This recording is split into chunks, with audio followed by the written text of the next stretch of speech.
You drill your hole, you rig up, and you grab the liveliest minnow in the bucket. It's kicking, it's full of energy. It's perfect, right?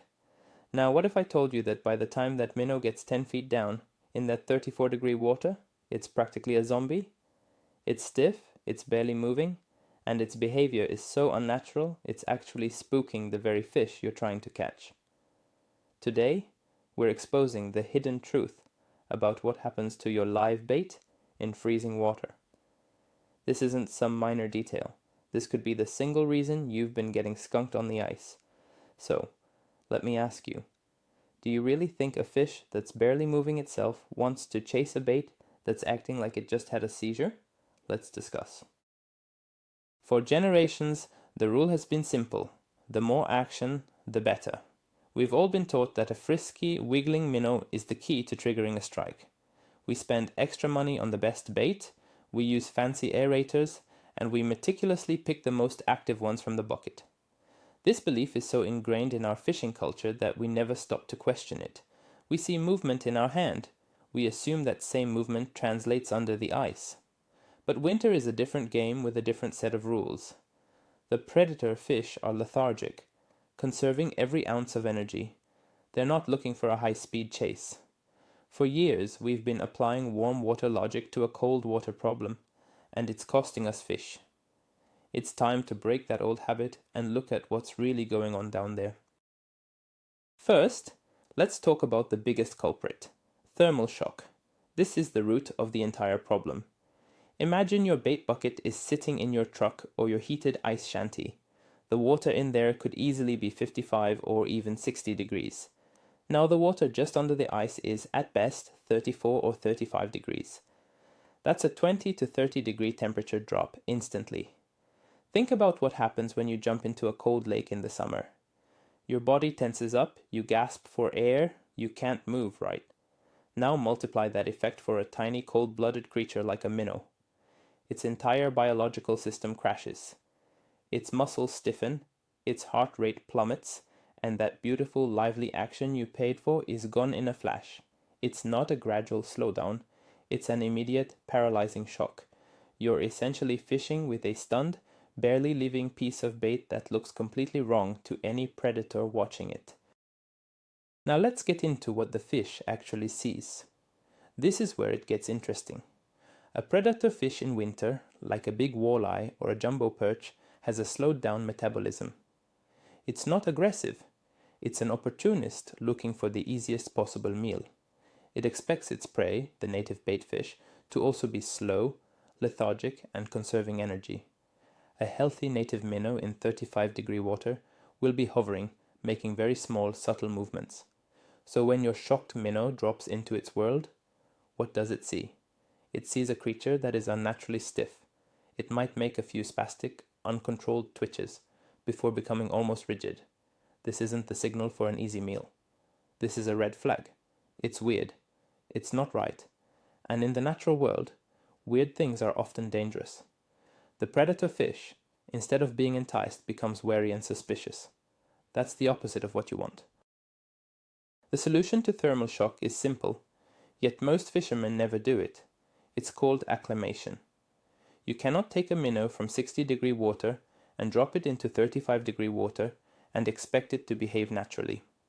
You have to slowly and carefully temper your bait. Here's how you do it. Get a separate, smaller container. Take some water from your main bait bucket and add a little bit of the cold lake water from your ice hole. Let the minnow sit in that for about 10 minutes. Then add a little more cold water. Repeat this process 2 or 3 times over the course of 30 minutes. Yes, it takes time.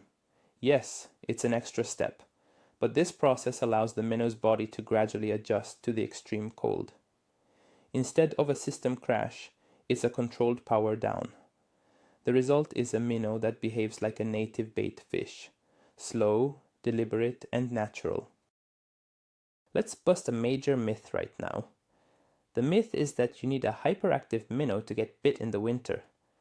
We're conditioned to see that frantic kicking on a hook and think, oh yeah, that's gonna get smashed. But it's just not true in the cold. A lethargic walleye is not going to waste precious energy chasing down a spastic bait. It's looking for a sick or dying fish. It's looking for that slow rhythmic tail kick or that gentle fading quiver. An acclimated minnow, hooked properly, will give you that exact presentation. A shocked, non-acclimated minnow will either freeze up completely or make erratic movements that scream unnatural. You need to shift your mindset from wanting a lively minnow to wanting a natural minnow. In winter, natural means slow. It means subtle. The most successful ice fishermen I know have this one thing in common. They understand that less is more. Let's think about the different types of baitfish and how they react. Not all minnows are created equal when it comes to cold water. Fathead minnows, for example, are incredibly hardy. They can handle the cold better than most, but they're still susceptible to severe shock. Golden shiners, on the other hand, are much more sensitive. If you drop a warm shiner straight down an ice hole, it will often die within minutes from the shock alone. It might look like it's swimming, but it's really just its death throes. Sucker minnows are somewhere in between. They are tough, but their larger body mass means the shock can be even more pronounced. Understanding the specific bait you're using is critical. If you're paying a premium for lively shiners, you are literally throwing your money away if you aren't acclimating them.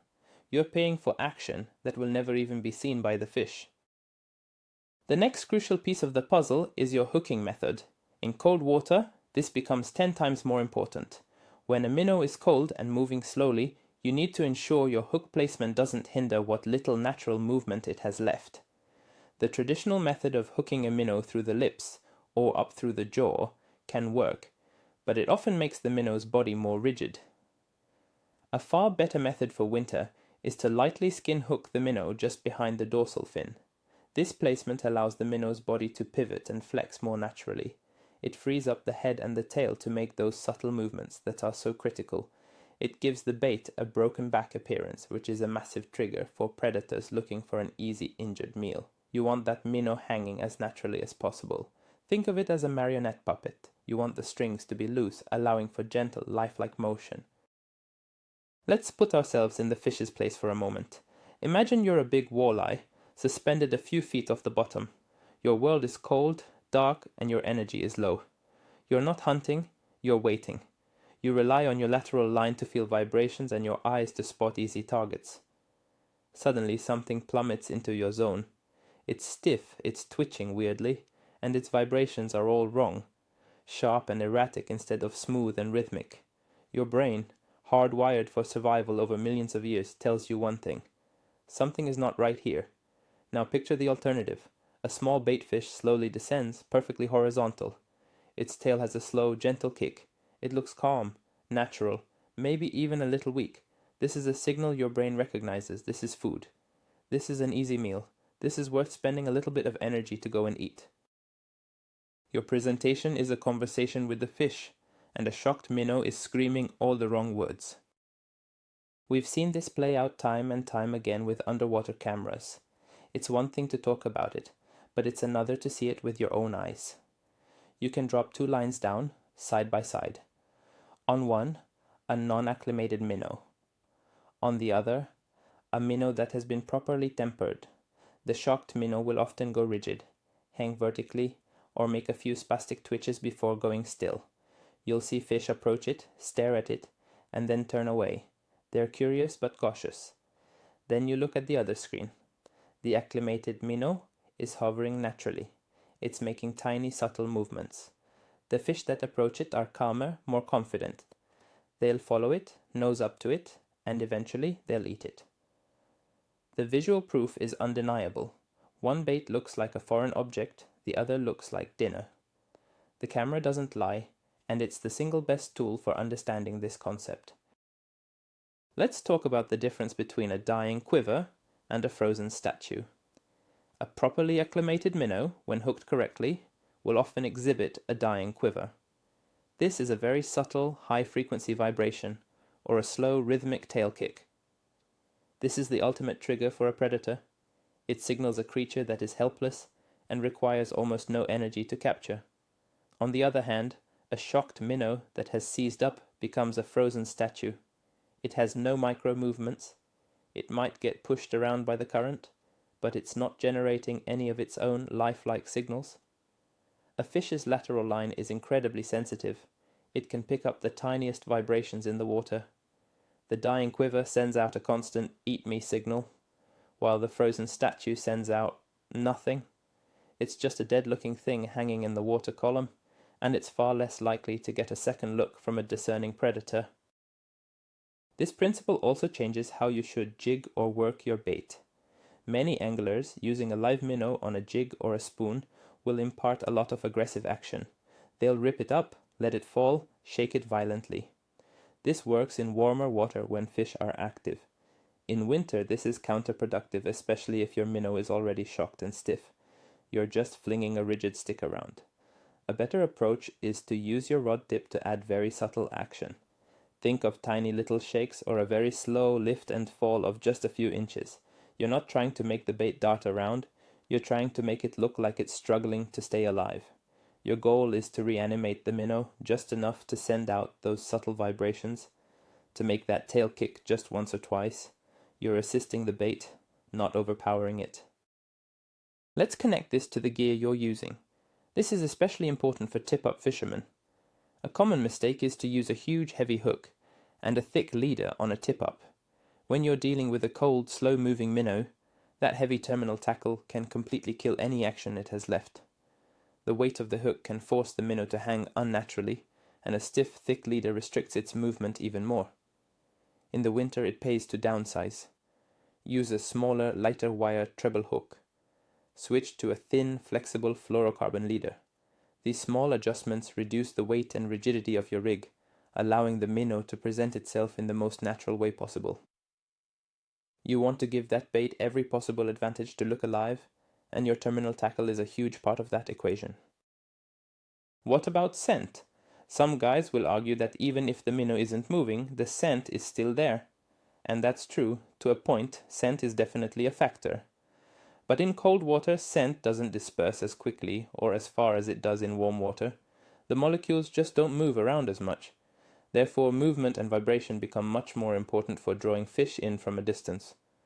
A fish might pick up a faint scent trail, but it's the visual cue and the vibrations of a struggling bait fish that will convince it to close the distance and commit to the strike. Think of it this way. Scent is the invitation, but action is the closing argument. A frozen, motionless minnow is a weak invitation with no argument to follow. An acclimated, subtly quivering minnow is an invitation the fish can't refuse. Let's consider the bait bucket itself. We've talked about acclimating the minnows, but the health of the bait before it even goes in the water is paramount. Keeping your bait in an overcrowded bucket is a huge mistake. The water gets dirty, oxygen levels drop, and the minnows get stressed and banged up. A stressed minnow is a weak minnow, and it will be far more susceptible to thermal shock. It's worth it to use a larger bucket than you think you need, change the water frequently, and use a quality aerator. Your goal is to get the healthiest, strongest possible minnow to the ice hole. Only then can you begin the acclimation process with a bait that has the best chance of performing correctly once it's down in the cold zone.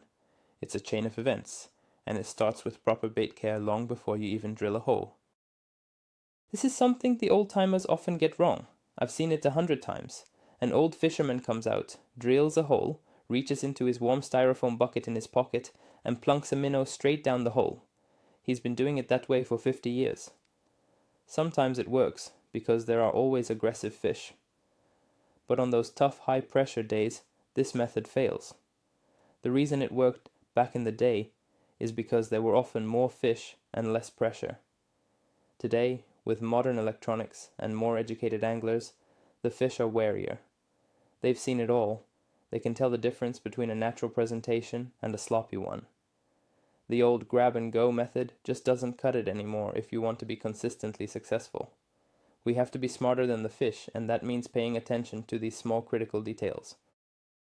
Another key is to manage your presentation on a dead stick or a tip-up. A dead stick rod is a fantastic tool for this subtle style of fishing. You can set your acclimated minnow down there and just let it do its thing. But don't just set it and forget it. Every 5 or 10 minutes, give it a very gentle lift, just an inch or two, and let it settle back down. This small movement can be just enough to reactivate the minnow and trigger a nearby fish that might have been watching it. It makes the minnow look like it's trying to swim away, but is too weak to do so. It's an incredibly powerful trigger for neutral fish. It's the difference between passive fishing and active strategic presentation. You are in control of making that bait look as appealing as possible. Think about the psychology of the predator. Every decision it makes is based on a simple calculation. Energy expended versus energy gained. Chasing a fast-moving, healthy bait fish costs a lot of energy with no guarantee of success. For a lethargic winter fish, this is a bad deal. Attacking a slow, injured, or dying bait fish costs very little energy and has a very high chance of success. This is a great deal. When you drop a shocked, stiff minnow down there, you are not presenting a good deal to the fish. It looks weird, so the fish might have to expend extra energy just to investigate it. It's not clearly an easy meal, but an acclimated minnow that is quivering helplessly, that is the definition of an easy meal. You are appealing directly to the fish's most basic energy-conserving instincts. You're making it an offer it can't refuse. Let's be clear, this doesn't mean your bait should be half dead before you use it. You still want a healthy, robust minnow to start with. The key is what happens in the transition from the bucket to the hook. A healthy minnow will handle the acclimation process better and will have more energy to give you that subtle, natural action for a longer period of time. A weak or dying minnow might look good for a minute but will expire quickly. The goal is to take a 100% healthy minnow and make it behave like a 10% healthy minnow through proper acclimation and hooking. You want controlled weakness, not a bait that was already on its last legs. Starting with prime bait is the first non-negotiable step in this entire process. This concept applies to all species you target through the ice. A jumbo perch is just as discerning as a 28-inch walleye when it's cold. Crappies, suspended in a basin, will stare at a bait for ages before deciding to eat. A big northern pike might seem aggressive, but it's also an opportunist that prefers an easy meal. By mastering the art of bait acclimation, you are creating a universal presentation that appeals to the fundamental nature of all cold water predators. It's not a walleye trick or a perch tip. It is a core principle of effective winter live bait fishing. Once you understand it and apply it, you'll see your catch rates go up for every species you target, on every body of water you fish. It's that fundamental. So how do you know if you're doing it right? The proof is on the end of your line. But you can also do a simple test. Next time you're out, bring a small clear container or even a large glass jar. Acclimate one minnow and drop it in the jar with some lake water. Then, take another minnow straight from your warm bucket and drop it in. Watch them for 5 minutes. The difference will be staggering. The shocked minnow will be stiff, vertical, and barely moving. The acclimated minnow will be horizontal, relaxed, and will be making those small, natural tail kicks. This simple side-by-side test will make you a believer. It's a powerful visual that will burn this principle into your brain and change the way you handle your bait forever. Seeing is believing. To wrap up the main point here, stop thinking of your minnow bucket as a simple container. Start thinking of it as a transition zone. Your job as an angler doesn't end when you buy the bait. You are a bait manager. Your responsibility is to deliver that bait to the fish in the most natural, appealing state possible. This requires more effort.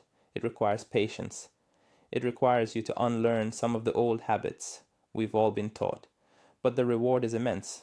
It's the difference between a day of watching motionless bobbers and a day of consistently catching fish, especially when the bite is tough. You're no longer leaving it to chance. You are actively controlling the single most important variable in your presentation. You are giving the fish exactly what it's looking for. So let's bring it all home. For years we've been told lively is better, but we've learned today that in the freezing world under the ice, natural is what truly matters, and natural means slow. The single most mind-blowing moment is when you realize that by not acclimating your bait, you've been presenting a warning signal, not an easy meal. That perfectly live minnow was acting like a terrified, shocked creature that screamed danger to every fish that saw it. This isn't just a small adjustment. This is a complete paradigm shift. It explains so many of those slow days on the ice. It's the key that unlocks the puzzle of the finicky winter bite. Thank you so much for watching and for being willing to challenge old ideas. If this changed how you think about ice fishing, do me a favor and hit that like button, and subscribe for more content that gets straight to the point. Now I want to hear from you. What is the single biggest fishing rule you've heard that you think might be a myth? Drop it in the comments below. Let's start a discussion. We'll see you on the next one.